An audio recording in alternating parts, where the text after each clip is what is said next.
அல்லேலூயா. கர்த்தர் நல்லவர். ஆமென். எத்தனை பேர் சந்தோஷமா இருக்கிறீங்க? அல்லேலூயா.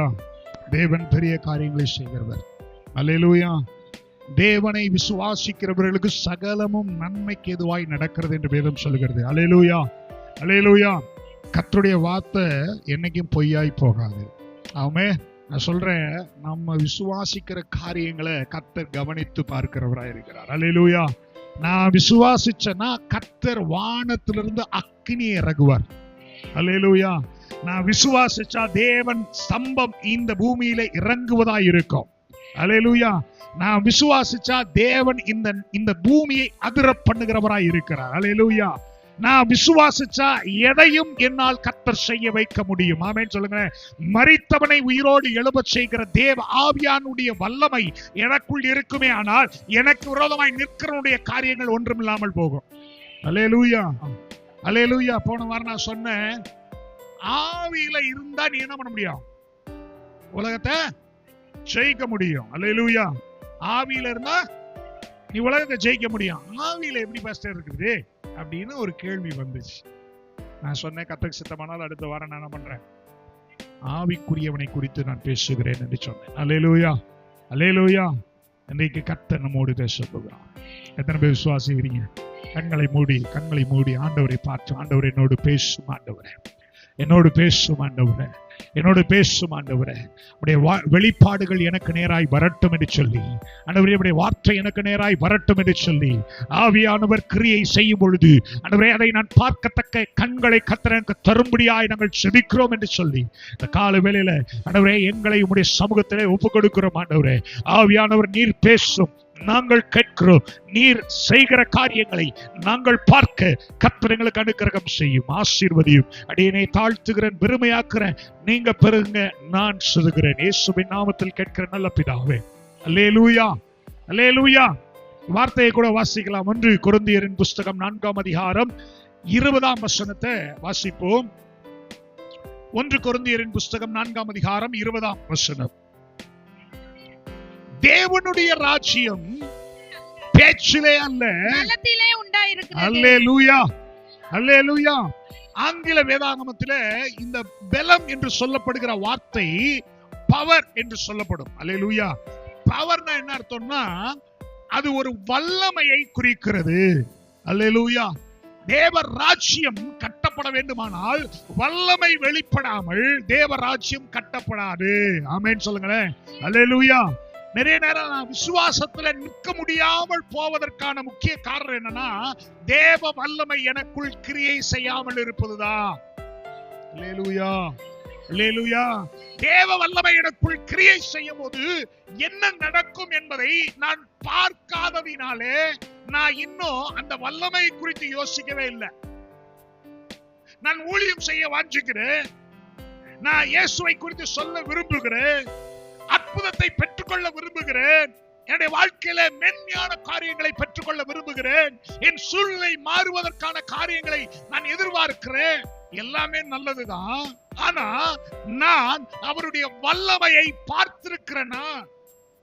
அநேக காரியங்களை கேள்விப்படுகிறோம், அநேக காரியங்களை கேள்விப்படுறோம். அங்க அற்புதம் நடந்துச்சு, இங்க அற்புதம் நடந்துச்சு, இங்க பிசாசு ஓடுச்சு, அங்க அந்த நன்மை உண்டாச்சு, இங்க இந்த நன்மை உண்டாச்சு. ஆனா எனக்கு அப்படிப்பட்ட நன்மை உண்டாக வேண்டுமே, ஆனால் அது எனக்கு நடக்குமான்னு கேட்டா தெரியாதுன்னு சொல்லுவோம். அல்லேலூயா. அல்லேலூயா.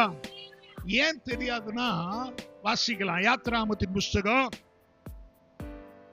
4ஆம் அதிகாரம் 30ஆம் வசனமும் 31ஆம் வசனத்தையும் வாசிங்க. சீக்கிரமா வாசிக்கணும். கர்த்தர் மோசேக்கு சொல்லிய சகல வார்த்தைகளையும் ஆரோன் சொல்லி ஜனங்களின் கண்களுக்கு முன்பாக அந்த அடையாளங்களையும் செய்தான். சரி. ஜனங்கள் விசுவாசித்தார்கள். கர்த்தர் இஸ்ரவேல் புத்திரரை சந்தித்தார் என்றும் அவர்கள் படும் உபத்திரவங்களை கண்ணோக்கி பார்த்தார் என்றும் அவர்கள் கேட்டபோது தலை குனிந்து தொழுது கொண்டார்கள். கர்த்தருக்கு ஸ்தோத்திரம் சொல்லுங்க பாப்போம்.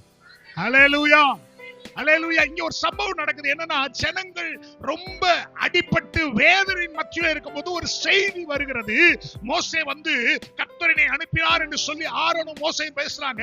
அதை கேட்கும் போது அவர்களுக்குள்ள ஒரு விசுவாசம் வருகிறது. ஒரு நம்பிக்கை வருது. என்ன நம்பிக்கைனா, என் தேவன் எங்களுடைய கூக்குரலை கேட்டார், என் தேவன் எங்களை விடுவிக்க ஐயோ அவருடைய தூதர்களை இறக்கினார், நாங்க இங்க இருந்து என்ன ஆக போறோம், விடுவிக்கப்பட போகிறோம் என்று சொல்லி அவர்கள் நம்பினார்கள், அவர்கள் விசுவாசித்தார்கள். இதுவரைக்கும் நல்லது. நம்பினா சிறையிருப்பு மாற போதுங்கிறதை நம்பினார். ஆனால் நடந்தது என்ன? வாசிங்க அடுத்த அதிகாரம் 5ஆம் அதிகாரத்துல 20ஆம் வசனம் 21ஆம் வசனத்தை வாசிங்க. அவர்கள் பார்வோனுடைய சமூகத்தை விட்டு புறப்படுகையில் வழியில் நின்ற மோசேக்கும் ஆரோனுக்கும் எதிர்பட்டு அவர்களை நோக்கி நீங்கள் பார்வோனின் கண்களுக்கு முன்பாகவும் அவனுடைய ஊழியக்காரரின் கண்களுக்கு முன்பாகவும் எங்கள் வாசனையை கொடுத்து எங்களை கொல்லும்படி அவர்கள் கையிலே பட்டயத்தை கொடுத்ததின் நிமித்தம் கர்த்தர் உங்களை பார்த்து நியாயம் தீர்க்க கடவர் என்றார். அல்லேலூயா, அல்லேலூயா. என்ன சம்பவம் நடக்குது பாருங்க. ஒரு சம்பவம் நடக்குது. இவன் தேவையின் மத்தியில நன்மை உண்டாகுமா என்று எதிர்பார்ப்பின் மத்தியில இருக்கும் பொழுது ஒரு செய்தி வருது. என்ன செய்தி? ஐயா, கர்த்தர் உன்னுடைய வேண்டுதலை கேட்டார், கர்த்தரை அனுப்பினார், உன்னை ரட்சிக்கும்படியா என்னை அனுப்பிச்சிருக்கான்னு சொல்லும் போது துதித்த அதே வாய் அந்த பிரச்சனை மேலும் பிரச்சனையாய் மாறும்போது யாரை பார்த்து நீங்க கடவுளால் அனுப்பப்பட்டவர்கள் சொன்னாலோ அவர்களை பார்த்து சொல்ல, கர்த்தர் உன்னை சபிப்பாராக. பாருங்க, அங்க வசனம் சொல்லுது 31, ஜனங்கள் விசுவாசித்தார்கள். எதை விசுவாசித்தார்கள்? ஆரோனும் மோசேயும் சொன்ன வார்த்தைகளை நம்பினார்கள். ஆனா அதே ஜனங்கள் அடுத்து ஒரு பிரச்சனை தங்களை மேற்கொள்வதை பார்க்கும் பொழுது அவர்களால் என்ன பண்ண முடியல, நிக்க முடியல. அவர்கள் என்ன நினைச்சாங்க? அவ்வளவுதான். ஏண்டா, அவர்களுக்கு முன்பதாக, பார்வோனுக்கு முன்பதாக, அவனுடைய ஊழியக்காரருக்கு முன்பதாக என்னுடைய வாசலையை கெடுத்து போட்டீங்களே, நாங்க நல்லா தானே இருந்தோம், நீ இப்படிப்பட்ட சூழ்நிலையை எனக்கு கொடுத்ததுனால நான் என்ன பண்ணேன், இன்னைக்கு ரொம்ப மோசமான நிலைக்கு போய்விட்டேன். நல்லபடியா விசுவாசிப்பது அது ரொம்ப லகுவான காரியம். விசுவாசிக்கிறது ரொம்ப லகுவா ஈஸியான காரியம். ஆனா அதை செயல்படுகிற வரைக்கும், அதை நம்புகிறது அது அசாதாரண காரியம். செயல்படுவதை பார்ப்பதற்கு தான் கர்த்தர் உங்களுக்கும் எனக்கும் தேவ ஆவியை கொடுத்திருக்கிறார். அல்லேலூயா. தேவ ஆவியை உடைய மனுஷராய் நான் இருக்கும்போது தேவனுடைய நன்மையை பார்க்கிறவனாய் இருக்கிறேன். நம்மளை கர்த்தர் எப்படி தெரிந்து கொள்ளலா? எப்ப கேட்டுட்டு போகிறவர்களாய் தெரிந்து கொள்ளவில்லை. உங்களையும் என்ன நம்மள வசனத்தை கேட்டுட்டு சரி கடந்து போ என்பவர்களாய் கர்த்தர் உங்களையுமே நீங்க தெரிந்து கொள்ளவில்லை. அதை பெற்றுக்கொள்ளத்தக்க அவருடைய பிள்ளையாய் தெரிந்திருக்கிறார். அல்லேலூயா. வாசிக்கலாம் ரோமர் 8:13. மாம்சத்தின்படி பிழைத்தால் சாவீர்கள். பக்கத்துல சொல்லுங்க, மாம்சத்தின்படி பிழைத்தால் சாவீர்கள். அப்ப நான் போன வாரம் நான் சொன்னேன், மாம்சம் ஆவிக்கு விரோதமாகவும் ஆவி மாம்சத்துக்கு விரோதமாகவும் சண்டை போட்டுக்கிட்டே இருக்கும். நீ என்ன பண்ணவே முடியாது, மேற்கொள்ளவே முடியாது. அப்ப நான் எதா இருந்தா மேற்கொள்ள முடியும்? வசனம் அதான் சொல்லுது, மாம்சத்தின்படி பிழைத்தால். அப்படின்னா இந்த உலகத்தின்படி நீ பிழைப்பதற்கு நீ ஆவலோடு எதிர்பார்த்து கொண்டிருந்தா நீ செத்து போவ. சாவுங்கிறது நம்முடைய சரீர சாவை குறித்து இங்க சொல்லல. உன் ஆவிக்குரிய சாவு, உன் ஆவிக்குரிய மரணம், நீ பெற்றுக்கொண்ட அபிஷேகம் மரித்து போகும். அல்லேலூயா. இன்னைக்கு நம்ம நிறைய அந்நிய பேசுறோம், நல்ல ஆவியில நிறையிறோம், எல்லாம் ரைட்டு தான். ஆனா நான் அதிலே வாழ முடியுதா? அதிலே வாழ முடியுதா? அதிலே நிக்க முடியுதா? அதிலே கர்த்தருக்காய் நடக்க முடியுதா? இன்னைக்கு போன வாரம் கேட்ட பிரசங்கத்துல அடுத்த நாள் என்னால் நிக்க முடியல. போன வாரம் கேட்ட பிரசங்கத்துல விசுவாசத்துல பலன் கொள்ள முடியல. எனக்குள்ள 1000 கேள்வி வந்துருது. ஒரு பிரச்சனையை கேட்ட உடனே நான் அதிகமாய் சோர்ந்து போகிறேன். எனக்கு விரோதமாய் பெரிய சேனை எழுப்பி நிற்கும் போது எனக்கு பயம் வந்துருது. ஏன் பயம் வருதுன்னு கேட்டா, ஐயோ சூழ்நிலை ஆகி போச்சு, நான் என்ன பண்றது? நான் மாம்சத்துல நிக்கும் போது என் பிரச்சனை மாறாது. அல்லேலூயா, அல்லேலூயா. மாம்சத்தில் நிக்கிறதுனா என்னன்னா, இந்த உலகத்தோடு நீ ஒரு யோசனை யோசிக்கிறல, இந்த உலகத்தின்படி யோசிக்கிறல, அது உன்னை கொல்லும். ஆவியின்படி யோசிப்பாயானால் நீ ஜெயம் கொள்ளுகிறவனாய் இருப்பாய். அல்லேலூயா, அல்லேலூயா. நீ ஆவியின்படி யோசிக்கிறவனாய் இருக்கணும். ஏன்னா ஆவி வானத்தையும் பூமியும் கட்டும், மாம்சம் பூமியில கூட நம்ம தோற்று போகிறவனாய் வாழ வைக்கும். எத்தனை பேர் புரிஞ்சு? ஆவி வானத்தின் பூமி என்ன பண்ணும்? கட்டும். வாசிங்க மத்தேயு 21:21 வாசிங்க. இயேசு அவர்களை நோக்கி நீங்கள் சந்தேகப்படாமல் விசுவாசம் உள்ளவர்களாய் இருந்தால் இந்த அத்தி மரத்திற்கு செய்ததை நீங்கள் செய்வதும் அல்லாமல் சரி இந்த மலையை பார்த்து நீ பெயர்ந்து சமுத்திரத்திலே தள்ளுண்டு போ என்று சொன்னார். நல்லா புரிஞ்சுக்கோங்க, இங்க ஒரு காரியத்தை ரொம்ப அழகாய் கற்றுக் கொடுக்கிறார் இயேசு. என்ன பண்றாரு? ஒரு காரியத்தை கற்றுக் கொடுக்கிறார். என்ன காரியத்தை கற்றுக் கொடுக்கிறார்னா சொல்றாரு, அத்தி மரத்திற்கு நடந்தது போல நீ சொல்லும் போது நடக்கணுமா? அங்க அப்படிதான் ஆரம்பிக்குது. ஆண்டவரே இவ்வளவு சீக்கிரமாய் இது என்னாச்சு? பட்டு போயிருச்சு. அப்ப அப்படி சொன்ன சொல்றாரு, இது நடந்தது போல நீயும் செய்யணுமா? அப்ப நீ என்ன பண்ணு? மழையை பார்த்து பேசு. அல்லேலூயா. இந்த மழை என்பது நம்ம ஏதோ மழை அப்படி இல்ல. உனக்கு முன்பதாக இருக்கிற பிரச்சனையை பார்த்து பேசு. அது உன் வியாதியா இருக்கலாம், உன் கடன் பிரச்சனையா இருக்கலாம், உனக்கு உண்டான எந்த காரியமா இருக்கலாம், அதை பார்த்து பேசு. என்ன பேசு? இவ்விடம் விட்டு பெயர்ந்து சமுத்திரத்தில் விழு என்று சொன்னால் அது அப்படியே ஆகும். ஹல்லேலூயா, ஹல்லேலூயா. நிறைய நேரம் பிரச்சனைகளை பார்த்து நாம் பயப்படுகிறவர்களா இருக்கிறோம். பிரச்சனையை பார்த்த உடனே நமக்கு அந்த உள்ளம் சோர்ந்து போகிறது. நான் சொல்றேன், நீ பிரச்சனை பார்க்கும் பொழுது பிரச்சனையே உனக்கு அதிகாரம் இல்லை. இப்பொழுதே இயேசுவின் நாமத்தில் என்னை விட்டு போ என்று சொல்லும்போது அது போகும். அல்லேலூயா. நம்ம வியாதிக்காக ஜெபிக்கிறோம், கடன் பிரச்சனைக்காக ஜெபிக்கிறோம், சூழ்நிலைக்காக ஜெபிக்கிறோம், ஒரு மனுஷன் நமக்கு விரோதமா நிக்கிறானேன்னு ஜெபிக்கிறோம். எப்படி ஜெபிக்கிறோம்? எப்படி ஜெபிக்கிறோம்? ஆண்டவரே இந்த இது என்ன பண்ணுங்க, இந்த வியாதி என்ன பண்ணுங்க. ஆண்டவர் சொல்றாரு, வியாதியை மாற்ற சொல்லி என்கிட்ட சொல்லுவதற்கு உனக்கு அதிகாரம் கொடுக்கல. அல்லேலூயா, அல்லேலூயா. வியாதியை எடுத்து போடுங்க, ஆண்டவரே என்னிடத்துல இருக்க வியாதியை எடுத்து போடுங்கன்னு சொல்லுவதற்காக நான் உனக்கு அதிகாரம் கொடுக்கல, வியாதியை துரத்துவதற்கான அதிகாரத்தை கொடுத்திருக்கிறேன். அல்லேலூயா, அல்லேலூயா. உன் தரித்திரத்தை ஆண்டவரே மாற்றுங்க கேட்பதற்காக உனக்கு நான் அதிகாரத்தை, தரித்திரமே என்னை விட்டு நீ வெளியே போ என்று சொல்லக்கூடிய அதிகாரத்தை கொடுத்திருக்கிறேன். ஐயா, மலையை பார்த்து பேசு. மலையை பார்த்து பேசினா எந்த மலையை பார்த்து பேச போறீங்க? உனக்கு விரோதமாய் நிற்கிற அந்த மலை எதுவா இருந்தாலும் அதை பார்த்து நீ பேச வேண்டும். அல்லேலூயா. அவன் தான் ஆவிக்குரியவன், அவன் தான் ஆவிக்குரியவன். ஆவிக்குரியவன் எப்படிப்பட்டவனா இருப்பான் தெரியுமா? கர்த்தருடைய காரியங்களை பார்க்கிறவனாய் இருப்பான். கர்த்தருடைய காரியங்கள் வெளிப்படுவதற்கு முன்பதாக, இந்த பூமியில வெளிப்படுவதற்கு முன்பதாக கர்த்தருடைய காரியத்தை அவனுக்கு கர்த்தர் வெளிப்படுத்துகிறவராய் இருக்கிறார். அல்லேலூயா. நிறைய நேரம் நம்ம என்ன பண்றோம்? இது மாறாதான் எதிர்பார்க்கிறோம். ஆமாவா? ஆமாங்க. சரி, இப்படி சொல்றேன். உங்களுக்கு ஏன் வியாதி வந்துச்சு சொல்லுங்க. கிளைமேட் சேஞ்சஸ்னால வரும், சாப்பாடுனால வர்றது கிடையாது. அல்லேலூயா. இருக்கிற வண்டியா சாப்பிட்டு எனக்கு பெருத்து போய் உள்ள இருக்கிறதெல்லாம் பிரச்சனை ஆகி அதுக்கப்புறம் என்ன பண்றது? ஃபர்ஸ்ட் இது பிரச்சனை அது பிரச்சனை பாருங்க. சரி, கடன் யார் வாங்குனது? ஆண்டவர் வாங்கினாரு. அல்லேலூயா. லோன் ஆப்ல லோன் வாங்கினது யாரு? ஆண்டவர் தான் நமக்கு சொன்னார இல்ல. அல்லேலூயா. நீ வாங்கினத நீ கொடுக்கணுமா? ஆண்டவர் கொடுப்பாரு.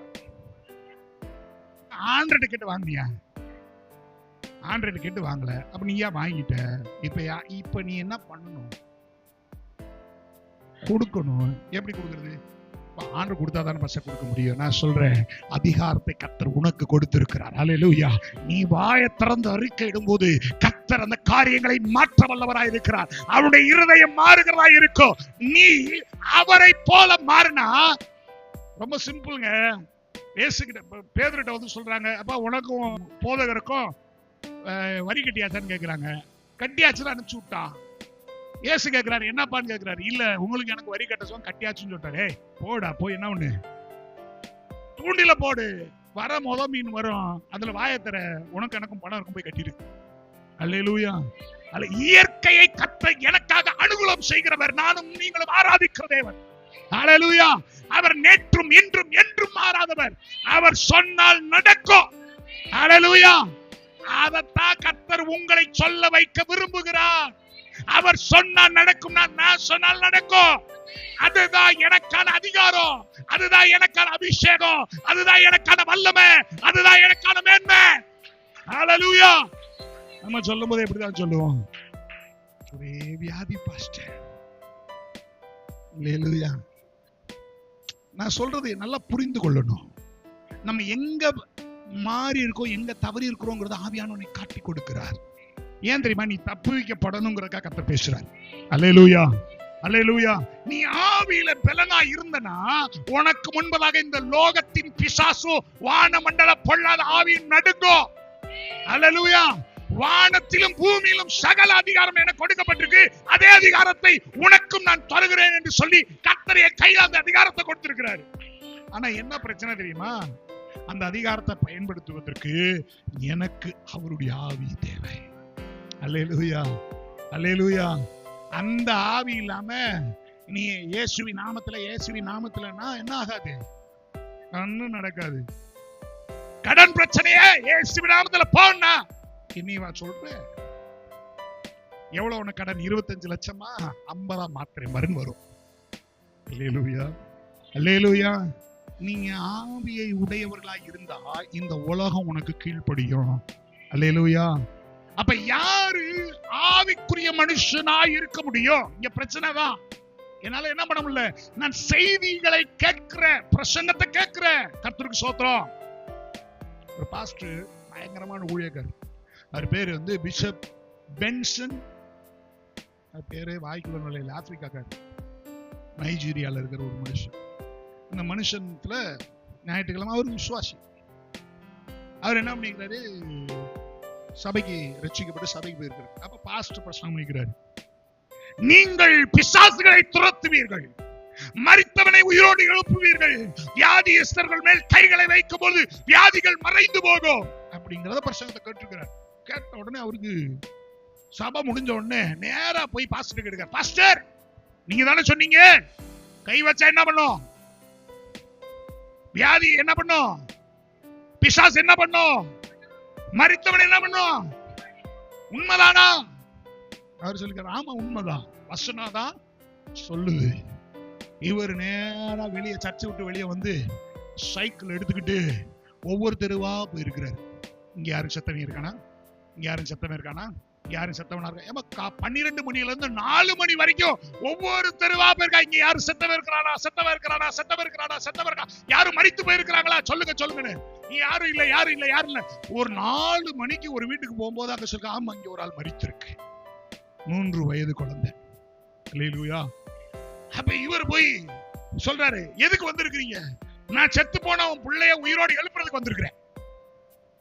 இவர் விசுவாசி, ஊழியக்காரர் கிடையாது. யாரு?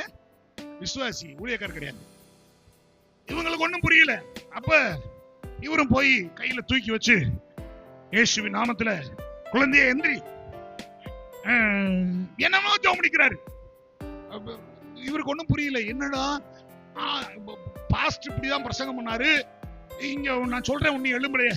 அப்ப டக்குன்னு பைபிளை திறப்பி இருக்காரு. பைபிளை திறந்தா அந்த தபித்தாலே எழுந்துருன்னு சொல்லி 12 வயசு குழந்தைய பார்த்து சொன்னார்ல, அந்த சம்பவத்தை எடுத்து பார்த்திருக்கிறார். பார்த்த உடனே அங்க நடந்திருக்கு. அப்பா வீட்டுல இருக்கிற ஆள் என்ன பண்ணுங்க, வெளியே போங்கன்னு சொல்லுங்க. உடனே இவர் சொல்லுறாரு, பைபிள் சொல்லுது எல்லாம் வெளியே போயிரு. இவங்க எல்லாம் போய் வாசல்ல போய் நின்னுட்டாங்க. இப்ப அடுத்து என்ன போட்டிருக்கு? தபித்தாலே உன் நித்திரையை விட்டு எழுந்துரு அப்படின்னு.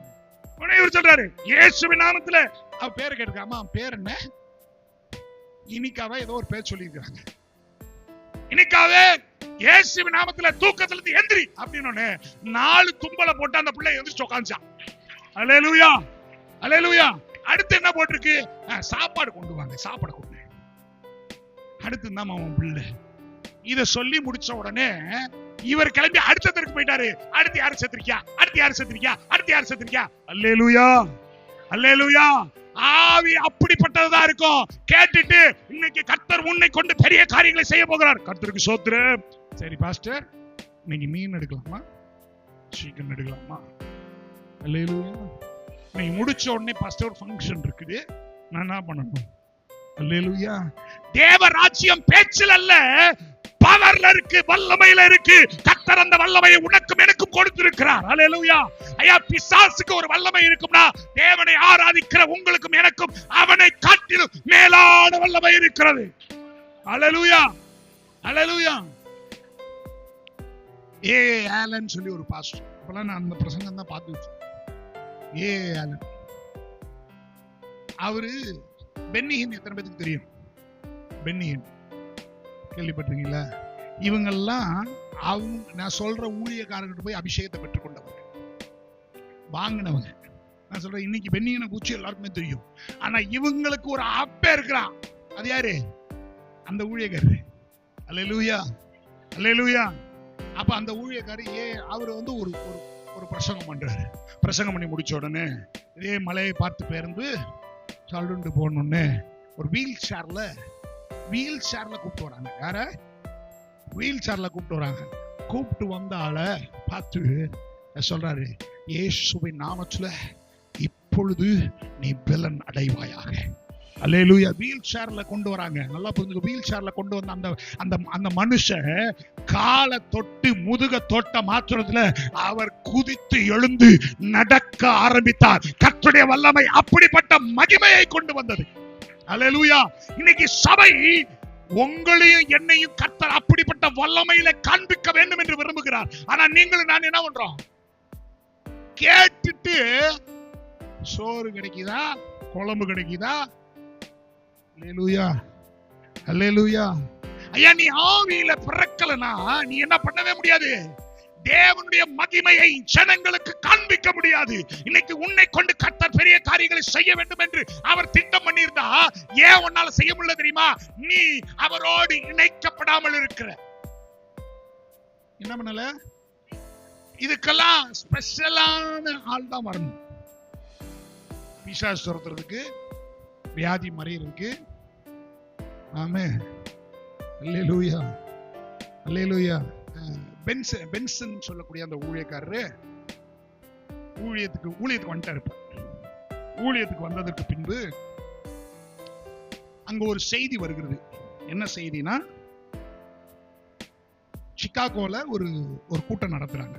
சிகாகோ அமெரிக்கால ஒரு கூட்டம் நடத்துறாங்க. என்ன கூட்டம்னா, இந்த செய்வனை செய்யறாங்கல்ல, விச் கிராஃப்ட், தமிழ் என்னது, இந்த ஏவல் பில்லிசூனியம் இதெல்லாம் செய்யற பயங்கரமான ஆட்கள், உலகத்திலே பிரசித்தி பெற்ற ஆட்கள் இருக்காங்களே, 9500 பேரு நைஜீரியால கூடி காரியங்களை செய்யணும்னு நினைச்சாங்க. எத்தனை பேர்? 9500 பேர். அப்ப ஆண்டவர் சொன்ன உடனே இவர் சொன்னாரா, நான் என்ன ஆண்டவரே பண்ணேன்? ஆண்டவர் சொன்னாரா, உன்னுடைய அதாவது மத்தி இருக்கும்ல, ஊருடைய மத்தி மையப்புள்ளி இருக்குமா மாதிரி, என்ன பெரியார் பஸ் ஸ்டாண்டு அப்படி இருக்குல்ல, அந்த மாதிரி இடத்துக்கு போய் நைட்டு சரியாக 12 மணிலிருந்து காலை 6 மணி வரைக்கும் ஜெபம் பண்ணிட்டான். டெய்லி நைட் இவர் போக ஜெபம் பண்ண 2 நாள் 3 நாள் நல்லா போச்சா. 3ஆவது நாளுக்கு அப்புறம் பிசாசு நேரா வந்துச்சான். நேரா வந்து சொல்லிச்சா, இன்னைக்கு துரத்திருவியா நீ? எப்படி கேட்டுச்சு? இது நடக்காம உன்னால செய்ய முடியுமான்னு கேட்டுச்சான். அப்ப அவர் சொன்னாரா, ஆல்ரெடி இதை நான் முடிச்சுட்டேன். அல்லேலூயா. நம்மளா இருந்தா என்ன பண்ணிருப்போம்? பிசாசை பார்த்த உடனே இனிமே நான் என்ன பண்ணக்கூடாது, வரவே கூடாது. அவர் என்ன, பிசாசை பார்த்த ஆல்ரெடி என்ன பண்ணிட்டேன், நீ நடத்தி காமிடா பாப்போம்டா. யாருக்கிட்ட? பிசாசு கிட்ட சேலஞ்சு. இவர் போயிட்டாரு. பட் டிவி காரங்களுக்குலாம் இந்த மாதிரி ஒரு நியூஸ் வருது, இவர் இப்படி சொல்லிட்டாருங்கிற நியூஸும் டிவி காரங்களுக்குலாம் தெரிஞ்சிச்சு. அந்த நாட்டுல இருக்கிற எல்லா மேஜர் டிவி இவர்கிட்ட வந்து நிக்குது. என்ன கேக்குறாங்க, என்னப்பா இப்படி சொல்லிட்ட, உண்மைதானா ஃபாதர், பாஸ்டர் அப்படிங்கிறாங்க. நடக்கலன்னு கேளு. எப்ப நடக்குது? இன்னும் 30 நாள் கழிச்சு நடக்கும். டெய்லி வந்து கேக்குறாங்க, இது நடக்குமா நடக்காதா? இது நடக்காதுன்னு நான் சொல்லிட்டேன், நடக்காது. தீர்மானம் பண்ணது யாரு? இந்த கூட்டம் நடக்கணும் தீர்மானம் பண்ணது யாரு? ஏங்க மந்திரவாதினா பிசாசுனால ஆளுகை செய்கிறவனாலதான் அவன் அவ்வளவு பெரிய ஆளா இருக்க முடியும். உலகத்தின் அதிபதி கண்ட்ரோல் வைத்திருக்கிற 9500 பேர் ஒரு பக்கம், ஒரே ஒரு மனுஷன் ஒரு பக்கம். அல்லேலூயா, அல்லேலூயா. நடந்த என்ன தெரியுமா? இவர் கரெக்டா 3 நாள் இருக்கு, இன்னும் 3 நாள் அது நடக்கும். அப்ப இவர் வந்து பிரசிடென்ட், அந்த நாட்டுடைய பிரசிடென்ட் ஆபீஸ்க்கு அவர் போறார். போனே அவருக்கு இவரை நல்லா தெரியும், இந்த ஊழியக்காரர். அவர் பார்த்துட்டு வாங்கன்னு சொல்லிக்கிறாரு. என்ன மீட்டிங் கேள்விப்பட்டேன் அப்படின்னு பாஸ் கேட்டுக்கிறாரு. நீங்க முதல் நாள் வீடியோல சொல்லும் போதே இதை நான் என்ன பண்ணிட்டேன், நிப்பாட்டிட்டேன். யாரு? எவனுக்கும் விசா கொடுக்காத, எந்த ஊர்ல இருந்து இந்த ஊருக்கு வரக்கூடாதுன்னு சொல்லி அங்க பிரசிடென்ட் கட்டளையிட்டாராம். அல்லேலூயா, அல்லேலூயா. நான் சொல்றேன், கர்த்தர் உன்னோடு இருப்பாரானால் இந்த நாட்டின் அதிபதி உன் சார்பில் வந்து நிற்க கர்த்தரால் செய்ய முடியும். அல்லேலூயா, அல்லேலூயா. நீ ஆவியில நிற்கணும். நீ ஆவியில நின்னா எல்லாம் ஒரு விஷயமே கிடையாது. ஆவியில நிக்கிறதே எனக்கு பயமா இருக்கு பாஸ்டர். ஆவியில நிக்கிறது பயமா இருக்கு பாஸ்டர். நான் சொல்றேன், நீ ஆவியில நின்று பழகிட்டேன்னு வச்சுக்கோய, உன்னை தொடுவனும் ஒருவனாலும் உன் தலையில இருக்கிற மயிராகிலும் அது கீழே விழுக முடியாது. அதை தொடரணும்னா கர்த்தரிடத்துல அனுமதி கேட்கும் போதே அவன் இல்லாமல் போவான். உன்னை தொட முடியாது. அப்படிப்பட்ட வல்லமையை கர்த்தர் உனக்கு தருவாரு. நீ கேவலம் இந்த பூமியில இருக்கிற, ஐயோ எனக்கு இந்த ஆசீர்வாதம் கிடைக்கல, அந்த நன்மை கிடைக்கல, அந்த மேன்மை கிடைக்கல, அந்த உயர்வு கிடைக்கல, அந்த வருமானம் கிடைக்கல, அந்த கடன் அடைக்கல, இத சொல்லி புலம்பிட்டு இருக்கல. கர்த்தர் மேலான அதிகாரத்தை கொடுத்திருக்கிறார். இந்த பூமியை கட்டுகிற அதிகாரத்தை கொடுத்திருக்கிறார். நீ பூமியில எதை கட்டினாலும் நம்மனால என்ன எதை கூட கட்ட முடியல. அல்லேலூயா. எதை கூட கட்ட முடியல. உங்களுக்கு எதெல்லாம் பிரச்சனை? உங்களுக்கு பிரச்சனை இல்லையா? கர்த்தருக்கு ஸ்தோத்திரம். இப்ப வாயை திறந்தா பிரச்சனை எல்லாம் மாறும். இப்படி சொன்னா தான் இவ்வளவு பிரசங்கம் கேட்டதுக்கு அப்புறமும் வாய் திறக்குதுவாரு. அப்ப உங்களுக்கு எல்லாம் எங்க ஆவி இருக்கு? தீபா ராபா ராபான்னு பேசும்போதுதான் ஆவி இருக்குது. மித்த நேரத்துலாம் அவிந்து போயிருக்கு. ஆவி பெற்றனுடைய நிலை எப்படி தெரியுமா இருக்கும்? அப்படி இருக்கும். பிசாசு நடுங்குவான். அல்லேலூயா. ஐயா, பிசாசு உலகத்தின் அதிபதி. ஆமாவா இல்லையா? பிசாசு. ஆனா அவனை யாரு கீழே தெரியுமா கொடுத்துருக்காரு? எனக்கு கீழே கொடுத்துக்கிறாரு. பிசாசு அவன் எனக்கு கீழே வந்துட்டான். இப்ப நான் யாரு? நான் யாரு? நம்மளும் இந்த இஸ்ரவேல் ஜனங்க யாத்திராந்திர சொன்ன இதெல்லாம் கேட்கும் போதெல்லாம் நல்லா தான் இருக்கு. முடிச்சுட்டு வீட்டுக்கு போனா தான் தெரியும். அல்லேலூயா, அல்லேலூயா. கேட்கும் போது நல்லா தான் இருக்கு. நான் தான் அதிபதி, நான் தான் அவனுக்கே அப்பேன் சொல்றது நல்லா தான் இருக்குது. ஆனா வீட்டுக்கு போன உடனே ஒரு பிரச்சனை இருக்குது. வீட்டுக்குள்ள நுழைஞ்ச உடனே ஒரு பிரச்சனை இருக்குது. ஆமென். ஒரு ஊழியக்காரரு சபையில பிரசங்கம் பண்ணியிருக்கிறாரு. பிரசங்கம் பண்ணி முடிச்ச உடனே அந்த சபையில இருக்கிற விசுவாசி இதே மாதிரி கர்த்தர் உன்னை கொண்டு பெரிய காரியங்கள் செய்வார்னு சொன்னோடனே இவர் முடிச்சுட்டு பாஸ்டர் வந்து கேட்டிருக்கிறாரு, பாஸ்டர் எனக்கும் இதே அபிஷேகம் வேணும். அப்படியா, சரி வாங்கிக்கன்னு கையை கொடுத்துருக்கிறாரு. கையை பிடிச்சிட்டு போட்டாரு. இவருக்கு அந்த விசுவாசிக்கு என்ன தோணுச்சுன்னு தெரியல, நேரா ஹாஸ்பிட்டல் போயிட்டாரு. எக்ஸ்ப்ளோர் போயிருக்காரு. அங்க போனாலும் இவரை பார்த்த உடனே வெள்ளை சட்டை போட்டிருந்த உடனே இவரு டாக்டர் நினைச்சிட்டாங்க. உள்ள போயிருக்கிறாரு. போயிட்டு இருக்கிற ஆள்லாம் சுகப்படுத்தி டிஸ்சார்ஜ் பண்ணிருக்கிறாரு. வீட்டுக்கு 2வது ஃப்ளோருக்கு போயிருக்கிறாரு. அங்கிட்டு கடைசியில பார்த்தா ஹாஸ்பிட்டல்ல காலி. கேன்சர் பேஷண்ட், எய்ட்ஸ் பேஷண்ட், எல்லா பேஷண்ட்டும் வீட்டுக்கு போயிட்டான். என்ன ஆயிடுச்சு? சுகமாயிருச்சு. இப்ப டாக்டர் அந்த ஹாஸ்பிட்டலுடைய மேனேஜ்மெண்ட் சும்மா இருக்குமா? வருமானத்தை என்ன பண்ணிட்டாங்க? கெடுத்துட்டான். இவனை கேஸ் போடு, உள்ள தூக்கி சிறைச்சாலையில கொண்டு போ. சிறைச்சாலை போயாச்சு. 5 நாள் சிறைச்சாலையில இருந்திருக்காரு. 5வது நாள் பெயில் கிடைச்சிருக்கு. எப்படி கிடைச்சுன்னா மேஜிஸ்ட்ரேட் கூட்டு போயிருக்காங்க. கூட்டு போனே கேட்டிருக்காங்க, இவர் செய்த குற்றம் என்ன? லாயர் சொல்லிருக்காங்க, நடந்த சொல்லிருக்காங்க. இவர் வந்திருக்கிறாரு, ஹாஸ்பிட்டல் என்ன பண்ணிட்டாரு? காலி பண்ணிட்டாரு. அதனாலதான் இவரு டென்ஷனா இருக்காரு. யாரு? ஜட்ஜ் டென்ஷனா இருக்கிறாரு. ஏண்டா இதெல்லாம் குற்றமாடா? இதுக்கெல்லாம் ஒருத்தர் 5 நாள் உள்ள வைப்பீங்களாடா அப்படின்னு கேட்டோன்னே, சார் உங்களுக்கு பெயில் கொடுக்குறோம், நீங்க இது கஷ்டமாவே உங்களுக்கு தெரியலையா? இல்ல, ஏன்னா என்னை அரெஸ்ட் பண்ண வச்சதே ஆண்டவர் தான். அல்லேலூயா. ஏங்கன்னு கேக்குறாரு ஜட்ஜி. 5 நாள் உள்ள இருந்தேன்ல, உள்ள இருக்கிறவெல்லாம் ரட்சிக்கப்பட்டுட்டான். உள்ள இருக்கிறவெல்லாம் ஞானஸ்தானம் பெற்றான். உள்ள இருக்கிறவெல்லாம் அபிஷேகத்தை பெற்றுக்கொண்டா. அல்லேலூயா. இப்ப எனக்கு ஆண்டவர் அது போதுன்ட்டாரு, எனக்கு பெயில கொடுத்துட்டாருன்னு வெளியே வந்தாங்க. நம்ம என்ன பண்ணுவோம்?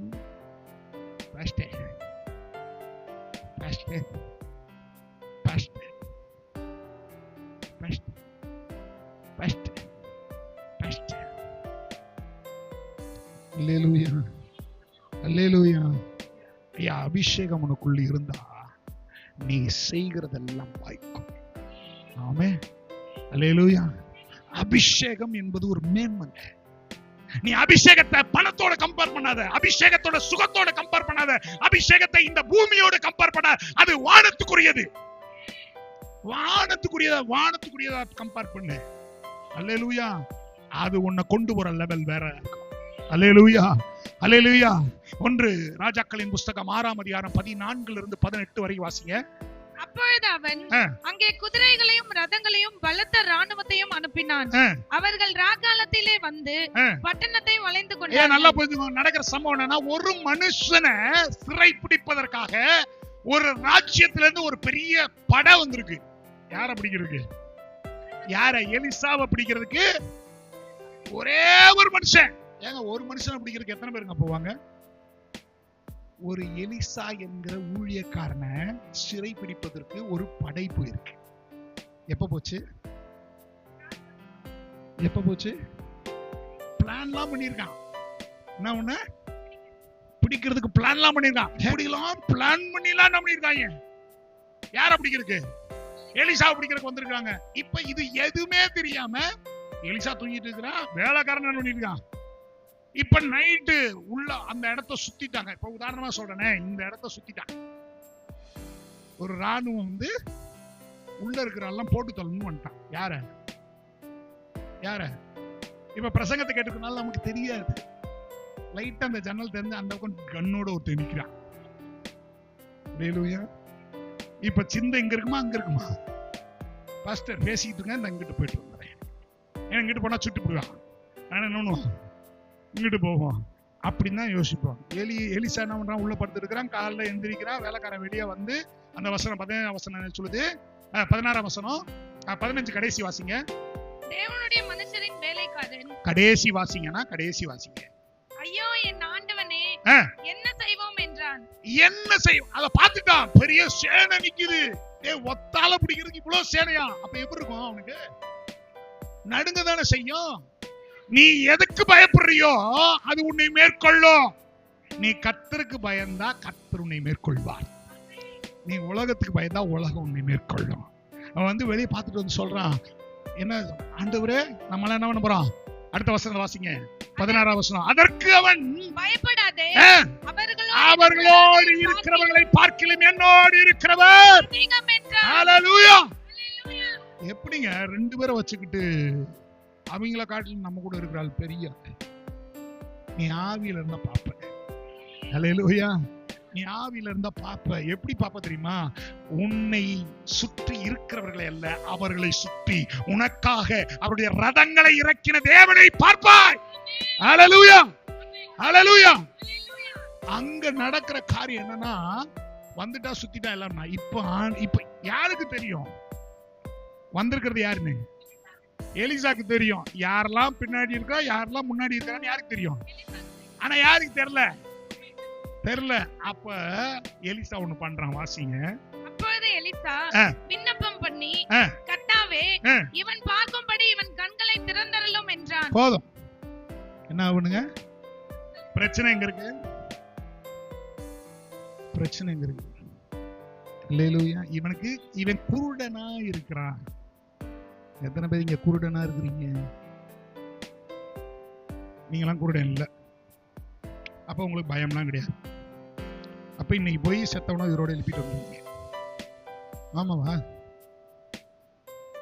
வராது. ஏன்னா நமக்குள்ளதான் என்ன இல்ல, ஆவி இல்ல. அல்லேலூயா, அல்லேலூயா.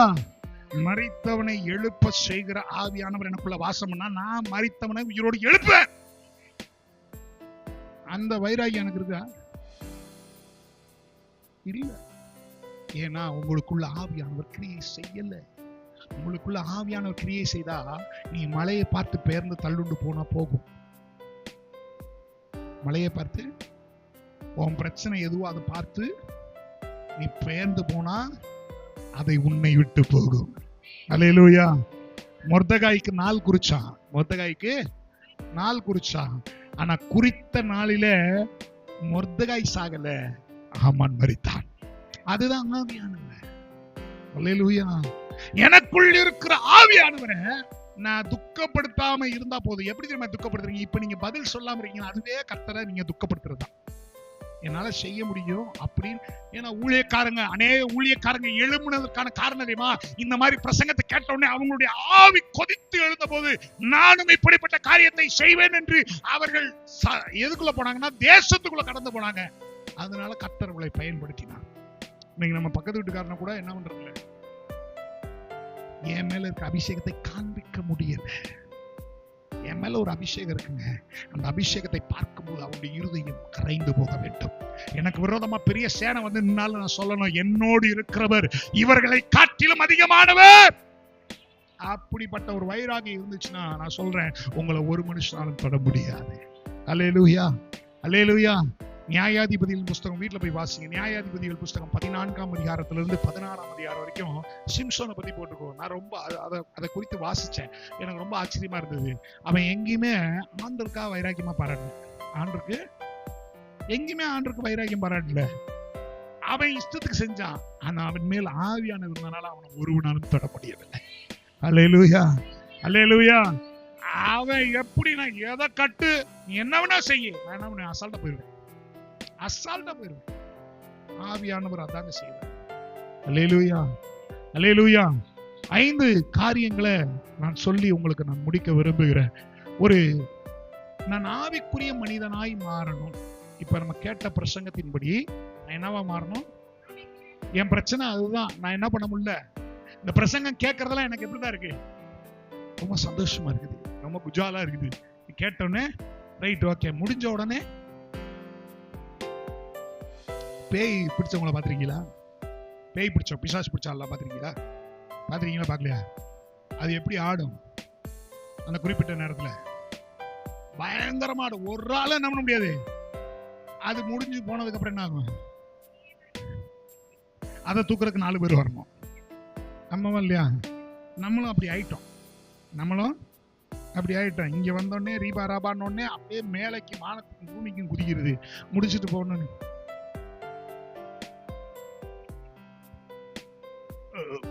சொல்லுங்க. அல்லேலூயா. ஆனா நீ பலப்படணும்.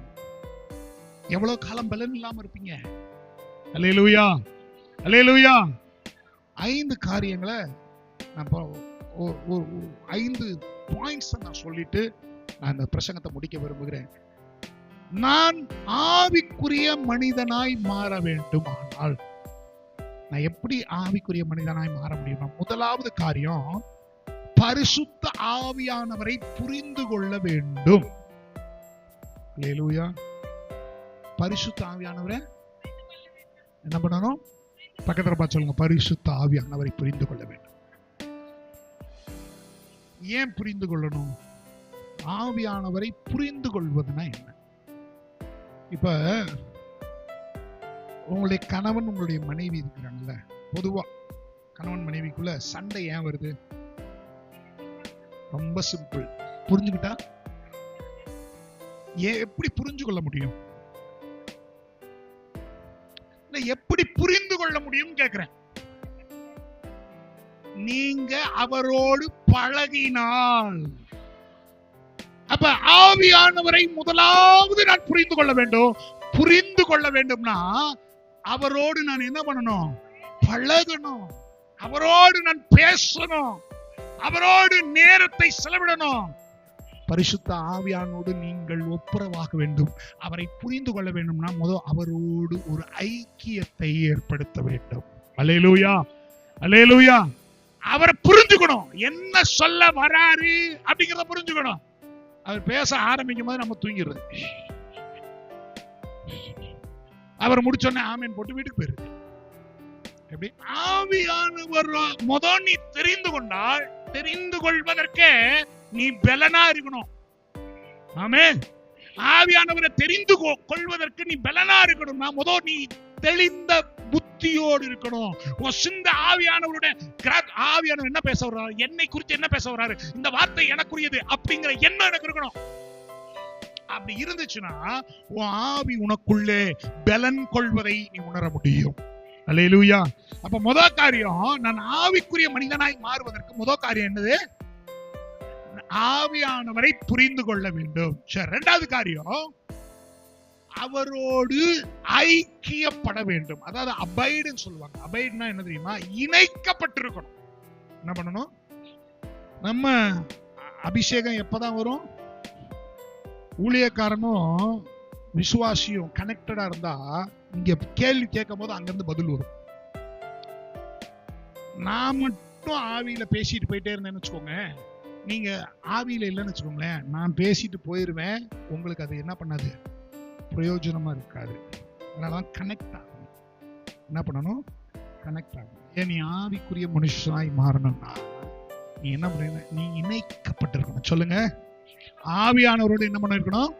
இணைக்கப்பட்டிருக்கணும். மூன்றாவது காரியம், நீ ஆவியானோடு இணைக்கப்படுறதுக்கான காரணம் என்ன தெரியுமா? ஆவியானவருக்கு முக்கியத்துவம் கொடுக்கணும். என்ன பண்ணணும்? முக்கியத்துவம் கொடுக்கணும். நீங்க ஆவியானவரை குறித்து வாசிக்கணும்னா ஆதியாகமத்திலிருந்து வெளிப்படுத்தல் வரைக்கும் வாசிக்கணும். அப்பதான் உனக்கு ஆவியானவரை புரிந்து கொள்ள முடியும். அல்லேலூயா. ஆனா ஆவியானவரால ஒரு மனுஷன் நடத்தப்படுகிறானா இந்த கேரக்டர்லாம் அவன்கிட்ட இருக்கணும், இந்த சுவாபம் அவன்கிட்ட இருக்கணும். இருந்தா உன்னை தோக்கடிக்கிறதுக்கு ஒருத்தன் இந்த பூமியில கிடையாது. அல்லேலூயா. நீ ஜெயம் பெறுகிறவனா இருப்பாய். அல்லேலூயா, அல்லேலூயா. அடுத்து என்னன்னா, மூன்றாவது காரியம் என்னது? ஒவ்வொரு நாளும் யாருக்கு முக்கியத்துவம் கொடுத்துக்கணும்? நீங்க ஆவியானவருக்கு முக்கியத்துவம் கொடுக்கணும். எங்கு செல்ல வேண்டும், என்ன சொல்ல வேண்டும், வழி நடத்தும் ஆவியானவரே, விருப்பம் இல்லாத இடங்களுக்கு செல்லாமல் தடுத்து நிறுத்தும் ஆவியானவரே. இப்ப ஆவியானவர் பண்ணிடுறாரு, அப்ப எனக்கு ப்ரையாரிட்டைஸ் பண்றேன், எனக்கு முக்கியத்துவம் கொடுக்குறேன், என்னோட இணைக்கப்பட்டிருக்கேன், அதனால அவனோடு இருப்போம் அப்படின்னு சொல்லிட்டு அவர் கூட இருப்பாரு. யூடியூப் பார்த்துட்டு இருக்கும்போது ஒரு வீடியோ வரும். ஆவியானவர் சொல்லுவாரு, அதை பார்க்காதடா, வேணாண்டா அப்படிங்குவாரு. நல்லா இருக்கு சரின்ட்டு மேல அனுப்பிச்சுட்டு திருப்பி புத்தி சொல்லும். என்ன பண்ண? ஆவியான மறுபடியும் சொல்லுவாரு, வேணாண்டா, அதுவும் ஆவியை கெடுத்துரும்டா. அல்லேலூயா. நீ ஆவியானுடைய சிங்க்ரனைஸ் ஆயிட்டுன்னு வச்சுக்கோ, ஏன் ஆவியானவர் உன்னை சூப்பரா நடத்துவார். உன் ஃப்ரெண்டு போன் அடிப்பான், போன் எடுக்காதங்குவாரு, நம்ம எடுத்துருவோம். டே மாப்பிள்ள, நான் அந்த இடத்துக்கு வந்திருக்கேன், மரியா அப்படின்னு கேட்பான். ஆவியான சொல்லாரு, வேணாம்ப்பா போகாத, போனா பிரச்சனை. நம்ம என்ன பண்ணுவோம்? முதல்ல பேண்ட்டை கழட்டி மாட்டி சட்டையை போட்டு வீட்டுல எங்க போறியே, கூப்பிட்டு இருக்கிறாரு, போயிட்டு வந்துடுறேன். ஆளை சொன்னா விட மாட்டாங்க, ஆளை சொன்னா விட மாட்டாங்க. அதனால என்ன, ஒருவேளை ஓனர் கூப்பிட்டுருக்குறாரு, எமர்ஜென்சியா போயிட்டு என்ன பண்ணிடுறேன், போயிட்டு வரும்போதே பிரச்சனையோட வருது. அல்லேலூயா, அல்லேலூயா. ஆவியானவருடைய ஆலோசனையை நீங்கள் உதாசீனப்படுத்துவீர்களானால் உங்களை ஆவியானவராலையும் காப்பாற்ற முடியாது. ஆமென். அப்ப ஆவியானவர் உங்களோட நீங்க இணைக்கப்பட்டுட்டீங்க, இப்ப சிங்க்ரனைஸ் ஆயிட்டீங்க.